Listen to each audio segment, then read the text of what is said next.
Olá! Hoje a gente vai fazer um mergulho profundo em uma história muito íntima, muito poderosa, uma história sobre enxergar o mundo de um jeito que pouca gente consegue sequer imaginar. É a jornada de uma mente bem particular e o longo, longo caminho até ela se entender. E que jeito de começar, hein? Essa primeira frase já joga a gente direto para dentro da experiência do narrador. É quase um convite para a gente espiar esse universo que ele carregava.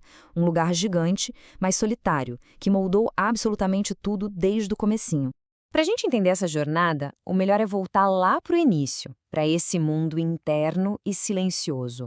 A infância que vamos conhecer não era feita de barulho, de muita interação, mas sim de uma realidade interior muito, muito rica e, na maior parte do tempo, solitária.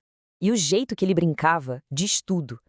Sabe, enquanto a maioria das crianças corria, gritava, ele estava ali, criando aventuras sozinho, conversando em silêncio com as nuvens, desenhando no vento, como se o vento fosse uma folha de papel. Isso não é só imaginação, é o retrato de uma mente que se sentia mais em casa, observando o mundo, do que participando dele. E claro, viver de um jeito tão particular trazia uma pergunta, uma dúvida que ficou com ele a infância inteira.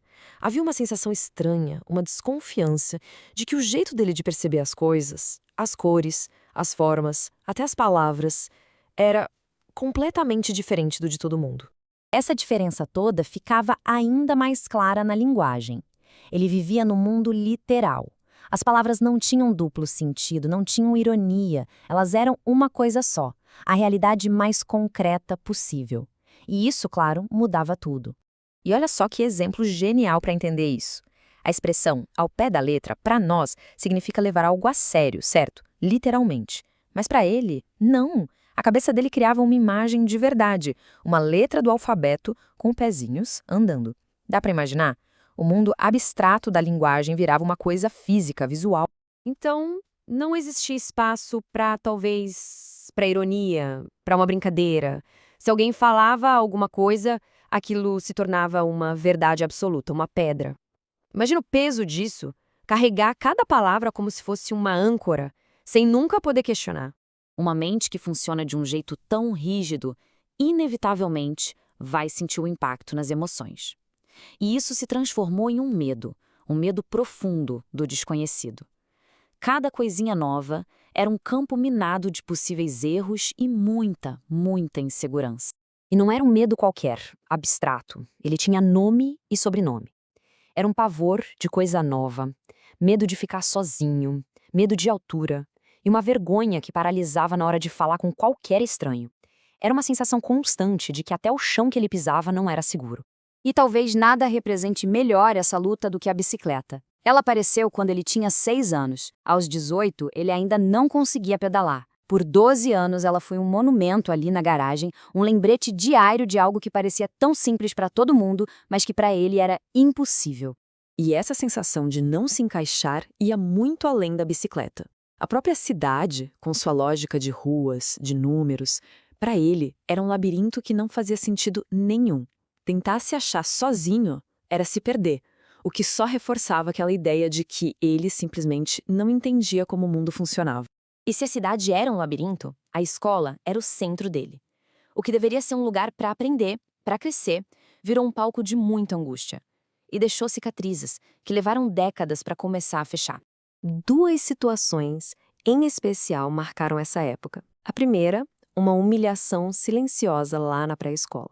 Mas a segunda, 2 anos depois, foi um momento que gravou na mente dele uma identidade da qual ele não conseguiu se livrar por muito, muito tempo. Foi isso, uma frase, dita por uma colega, talvez como uma brincadeira boba de criança, mas para a mente literal dele, aquilo não foi uma ofensa, não foi uma opinião, foi uma sentença, uma verdade absoluta sobre quem ele era. E por quanto tempo essa verdade ficou ecoando na cabeça dele? Por 25 anos. É difícil até de processar. Uma única frase, dita numa sala de aula, definiu a autoimagem dele por um quarto de século. Fez ele acreditar que era feio e, por isso, indigno de receber qualquer tipo de afeto. Mas a vida anda, e o tempo traz perspectiva.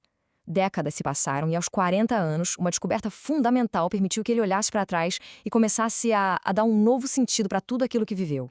A transformação é total. A narrativa interna mudou da água para o vinho.